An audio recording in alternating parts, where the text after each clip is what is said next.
اللہ تعالیٰ سب کو اللہ اپنی بارگاہ میں قبول فرمائے۔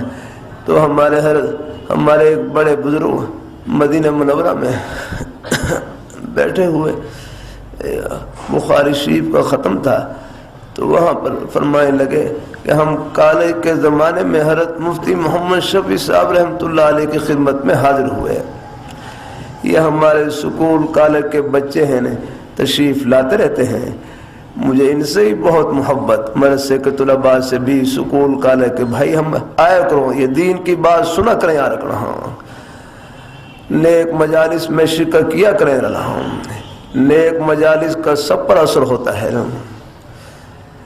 آپ کی نیک مجلس کرنے جب دو مسلمان ملتے ہیں، ہر مسلمان کے سینے میں اللہ نے ایمان کا نور چھپا رکھا ہے، ان کے ملنے سے ہی مجلس ہے نورانی ہو جاتی ہے، بشرطے کہ نیت نیک ہو یا رکھنا۔ اللہ تعالیٰ اپنی مہربانی فرمائے، اللہ اپنی بارگاہ مقبول فرمائے۔ تو حضرت مفتی شفیع صاحب رحمۃ اللہ علیہ خدمت میں حاضر ہوئے۔ اپنے بزرگوں کی نیک مجالس میں جانا چاہیے۔ میں ساہیوال میں ہمارے حاجی بشیر صاحب ہوتے ہیں، وہ فرمائے لگے ہم پاکستان بڑھنے سے پہلے یہاں پر خالصہ کالج قریب ایک کالج ہے، وہاں پر پڑھتے تھے۔ اتوار کو چھٹی ہوتی تو حضرت لاہوری رحمۃ اللہ علیہ کے درس میں شریک ہو جاتے، حضرت قرآن پاک کا درس دیتے۔ قرآن پاک کا درس بھی اہل اللہ سے سنیں گے تو انشاءاللہ یہ درس یہ دل کو منور کرے گا یاد رکھنا۔ جو خود اندھیرے میں ڈوبا ہوا ہو وہ دوسرے کو کیا روشنی پہنچائے گا۔ بعض دفعہ درس کے نام پر بھی یاد رکھنا، بہت لوگ ایسے بھی ہوتے ہیں درس کے نام پر درس کی روح نکال دیتے ہیں۔ اللہ یہ فرما رہے ہماری پیدائش کا طریقہ بیان کیا، وَالَّذِي خَلَقَكُم مِّن تُرَابٍ ثُمَّ مِّن نُطْفَةٍ ثُمَّ مِّنْ عَلَقَةٍ، ہم نے تم کو مٹی سے پیدا کیا ہے، آگنا ہے یہ غذا وغیرہ یہ اللہ نے مٹی میں چھپا رکھا ہے، اللہ نے پھر تم کو ایک نطفے سے پیدا کیا۔ اللہ تعالیٰ اپنی مہربانی کے قدرے میں ہر مفتی تقی عثمانی صاحب دام وقات میں ایک لیبارٹی میرے فرمائے لگے، وہاں ڈاکٹر صاحبان کہنے لگے کہ یہ منی کے ایک قطرے میں 1,00,000 جرثومے چھپے ہوتے ہیں، 1,00,000 جرثومے، 1,00,000 انسان اس میں چھپے ہوتے ہیں، ان میں سے ایک جرثومہ قرار پکڑتا ہے اور بچے کی پیدائش ہوتی ہے۔ اللہ تعالیٰ اپنی مہربانی فرمائے، یہ سب مراحل آگے یہ سب مراحل گزرتے ہیں، اللہ سب کو اس کا علم ہے، اللہ جو کو فرما رہے ہیں وہ کتاب میں فرما رہے ہیں وہ ہو بہو پورا ہوتا ہوا سب کچھ ہے۔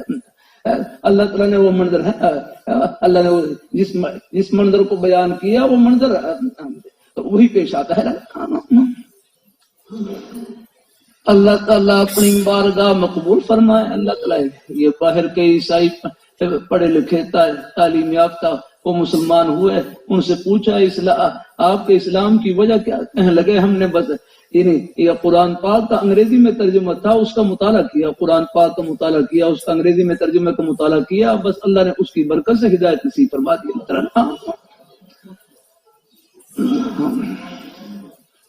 اللہ تعالیٰ اپنی بارگاہ مقبول فرمائے۔ قرآن پاک کا ایک ایک حرف برحق یاد رکھنا، ایک ایک حدیث شریف، اللہ پاک کے پیارے حبیب صلی اللہ علیہ وسلم آپ کا ایک فرمان عرش الہی کا ترجمان یاد رہا۔ خدا اللہ یہ فرما رہے وَمَا يَنْطِقُ عَنِ الْهَوَىٰ إِنْ هُوَ إِلَّا وَحْيٌ يُوحَىٰ، ہمارے محبوب اپنی خواہش سے کچھ نہیں بولتے، وہ جو بولتے ہیں ہمارا ہی بولتے ہیں یاد رہا۔ اللہ تعالیٰ اپنی مہربانی فرمائے، اللہ تعالیٰ اپنی بارگاہ مقبول فرمائے، اللہ تعالیٰ اپنی بارگاہ مقبول فرمائے۔ اللہ تعالیٰ ہم بعض سے بات بڑھ جاتی ہے۔ امام محمد رحمۃ اللہ علیہ، امام محمد رحمۃ اللہ علیہ حضرت امام ابو حنیفہ رحمۃ اللہ علیہ کے شاگرد ہے۔ امام حضرت امام ابو حنیفہ رحمۃ اللہ علیہ تابعین میں سے ہیں، صحابہ کرام کی زیارت کرنے والے۔ ہاں سن 80 ہجری کی پیدائش ہے امام حضرت امام صاحب رحمۃ اللہ علیہ کی، اور صحابہ کرام کا زمانہ 110 ہجری تک ہے۔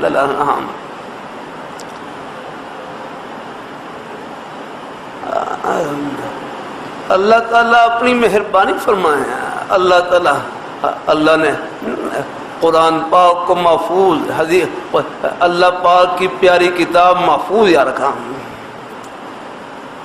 عرض کرتا رہتا ہوں انا نحن نزلنا الذکر وانا له لحافظون، بے شک اس ذکر کو قرآن پاک کو ہم نے نازل کیا ہے اور ہم خود ہی اس کے محافظ ہیں۔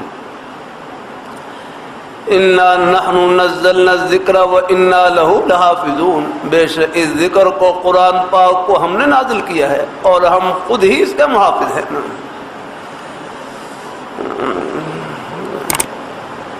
اللہ تعالیٰ اپنی مہربانی اور اللہ تعالیٰ کی حفاظت کا یہ وعدہ پورا ہوتا ہوا ہم اپنی آنکھوں سے دیکھ رہے ہیں۔ آپ دیکھ لیں 1400 سال گزر گئے، 1400 سال گزر گئے، قرآن پاک کے ایک حرف میں کوئی کمی بیشی نہیں کر سکا، نہ قیامت کی صبح تک کر سکے گا الحمدللہ۔ اور رمضان میں بچے قرآن پاک سنا رہے ہیں الحمدللہ، آپ حضرات تراویح میں سن رہے ہیں الحمدللہ، مسجدوں میں رونق لگی ہوتی ہے۔ اب تو حفاظ کی تعداد اتنی ہے کہ جگہ نہیں ملتی، گھروں میں سنا رہے ہیں الحمدللہ۔ اللہ تعالیٰ کا کرم ہی کرم الحمدللہ۔ اللہ تعالیٰ اپنی مہربانی فرمائے۔ پھر قرآن پاک سے محبت اللہ نے ہر مسلمان کے سینے میں رکھی ہے۔ کبھی کبھی عرض کرتا رہتا ہوں مدرسے کے تو ہم سب طالب علم ہیں، مدرسے کے تو ہم سب طالب علم ہیں۔ ایک بھائی کہنے لگے قرآن پاک کا ایک حرف جس کے سینے میں موجود، اصحاب صفہ کے چبوترے کا نور ان کے سینے میں موجود ہے الحمدللہ۔ اب آپ دیکھ لیں، اب آپ دیکھ لیں یہاں جمعے میں جتنا مجمع ہے الحمدللہ، اللہ تعالیٰ کی رحمت سے امید سب نے ناظرہ قرآن پاک پڑھ رکھا ہوگا، ورنہ نماز میں پڑھی جانے والی صورتیں تو سب کو یاد ہے الحمدللہ۔ ہاں زکوٰۃ واجب ہے، زکوٰۃ ادا کرتے رہے۔ پھر کروں دیکھو اللہ تعالیٰ کا حکم، زکوٰۃ کا منع ہے پاکی، زکوٰۃ کا منع ہے پاکی۔ زکوٰۃ ادا کرنے سے آگے مال پاک ہو جاتا ہے، اللہ مال کو اللہ برکتوں سے بھر دیتے ہیں۔ اللہ تعالیٰ کا حکم پورا کرنے سے مال میں کمی نہیں، اللہ مال کو اللہ برکتوں سے بھر دیتے ہیں۔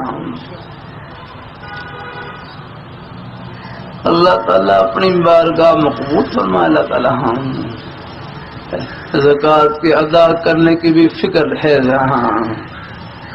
میرے پاس ایک صاحب آئے امریکہ سے ایک سونے کی انگوٹھی وہ زکوٰۃ کی مد میں دے کر چلے گئے۔ میں تو زکوٰۃ نہیں لیتا ہوں۔ پھر ایک اور صاحب تھے، ان کے اوپر کوئی قرضہ وغیرہ تھا، کوئی ضرورت تھی، پھر میں نے وہ انگوٹھی ان کو دے دی کہ آپ اس کو بیچ کر اپنی ضرورت پوری کر لینا نا۔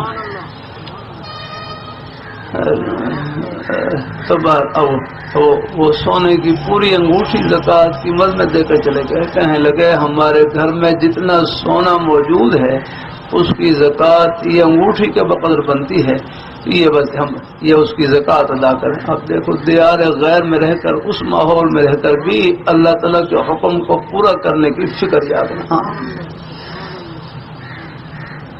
اللہ تعالیٰ اپنی مہربانی فرمائے تو زکوٰۃ کے ادا کرنے کی فکر یاد رہیں۔ مسورات کے پاس سونا چاندی ہوتا ہے، لیکن ان کو بھی متوجہ کرتے رہیں کہ یہ سونا چاندی ہے۔ مسورات خواتین کو سونا چاندی پہننے کی اجازت ہے، لیکن یہ آپ کی دولت نہیں۔ یہ سونا چاندی یہ دولت نہیں، اس میں اللہ تعالیٰ کا حکم پورا کرنا یہ ہے دولت آپ کے پاس یاد رہیں۔ زکوٰۃ کے ادا کرنے کی فکر ہے یاد رہیں۔ اللہ تعالیٰ اپنی مہربانی فرمائے۔ اللہ تعالیٰ یہ لیے کہتے ہیں کسی کو دکان میں دیکھ کر دنیا دار نہیں سمجھنا، کسی کو کوٹھی میں دیکھ کر دنیا دار نہیں سمجھنا، دنیا دار وہ ہے جو خدا کو بھول جائے، دیندار وہ ہے جو رب کو یاد رکھے بس۔ ہاں اللہ تعالیٰ اپنی مہربانی عرض کرتا رہتا ہوں، اللہ تعالیٰ کی توفیق سے آپ اپنی دکان کو جنت کی دکان بنائیں، اپنے دفتر کو جنت کا دفتر، اپنی کھیتی باڑی کو جنتی کھیتی باڑی، اپنی ملازمت کو آخرت کی ملازمت یاد رکھیں۔ اللہ تعالیٰ اپنی مہربانی فرمائے، اللہ اپنی بارگاہ مقبول فرمائے، اللہ تعالیٰ ہم سب کو اللہ اپنے ایمان پہ قائم رکھے، اللہ اپنے دین پہ قائم رکھے، نیک رستے پہ اللہ ہم سب کو لگائے رکھے۔ اللہ تعالیٰ اللہ تعالیٰ قبول فرمائے، اللہ تعالیٰ اللہ اپنی بارگاہ مقبول فرمائے، اللہ تعالیٰ اپنی بارگاہ مقبول فرمائے۔ تو حب دنیا حب مال کا مطلب گناہ کر کے مال کمانا، باقی جائز طریقے سے اپنی حق حلال کی روزی کمائیں، ہزاروں میں، لاکھوں میں، کروڑوں میں، اربوں میں،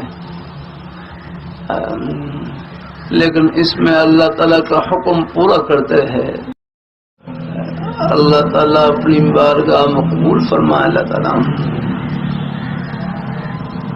تو اس میں حب دنیا حب مال کا بیان بھی آتا ہے، اخلاق مذمومہ، حب دنیا حب مال۔ تو میرے حضرت سے ایسا ہے پوچھنے لگے کہ مال سے تھوڑا بہت تعلق تو سب کا ہی ہوتا ہے، مال سے تھوڑا بہت تعلق تو سب کا ہی ہوتا ہے۔ اب ہمارے بھائی جمعے کے لیے تشریف لائے تو تھوڑا بہت زیادہ راہ ہے، کچھ جیب میں ہی موجود ہوگا، گھر کے اندر بھی ضرورت کے لیے کچھ نہ کوئی رقم ہر ایک کے پاس ہوتی ہے، تھوڑا بہت مال ہر ایک کے پاس ہوتا ہے۔ تو یہ مال کا کون سا درجہ ہے جس کو شریعت میں مذموم قرار دیا گیا ہے؟ حب دنیا حب مال، کہ مال کی محبت دل میں ہو، دنیا کی محبت دل میں ہو، اسی کیا نشانی ہے؟ تو میرے ہر سادہ سے لفظوں میں فرمانے لگے حب دنیا کا مطلب، حب مال کا مطلب کہ مال کی محبت دل میں، دنیا کی محبت۔